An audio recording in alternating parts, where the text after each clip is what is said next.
Hello friend, আজকে চলে এসেছি আমি খাওয়ার মেলাতে। ডিম নিয়ে এসেছি, কড়াইতে তেল ঢেলেছি, তেলটা ভালো করে গরম হয়ে গেছে। এখন আমি ডিমটা সিদ্ধ করে কেটে নিয়েছি। সবগুলা ডিম ভালো করে আমি ভেজে নিব। এই যে এখানে দেখেন, একটা ডিমের 2 টুকরো ভাবে কেটে নিয়েছি। গ্যাসটাকে আমি কম করে দিয়েছি এখন, নাই তো জ্বলে যাবে অন্য পাশটায়।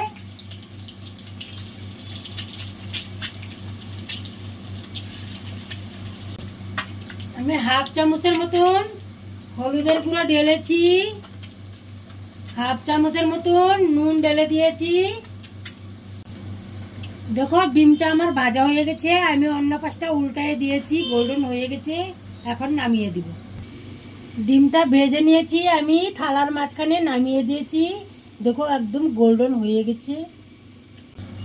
ডিমের ভাজা তেলটা বেঁচে গেছিল, সেইটাতে আমি এই যে পেঁয়াজ নিয়েছিলাম, আদা রসুন আর পেঁয়াজ, সেটার পেস্ট ঢেলে দিলাম। একটু ভালো করে এটাকে তেল তেল হয়ে যাবে উপরে, তারপরে টমেটোর পিউরিটাও ঢেলে দিব। পেঁয়াজ রসুন আদা যে দিয়েছিলাম, তেলটা উপরে চলে এসেছে। এখন 1 চামচের মতন লঙ্কার গুঁড়ো অ্যাড করলাম, নেড়ে দিয়েছি ভালোভাবে।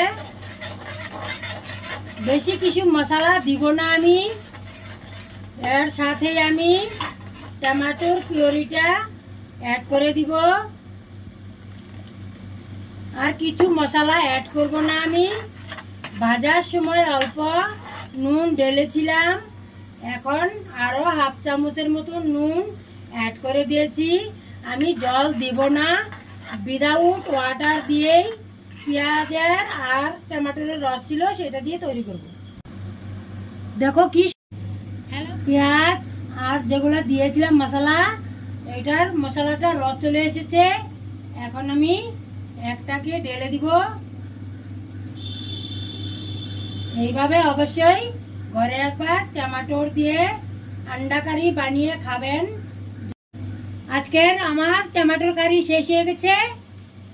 আপনারা ভালো থাকুন, নমস্কার।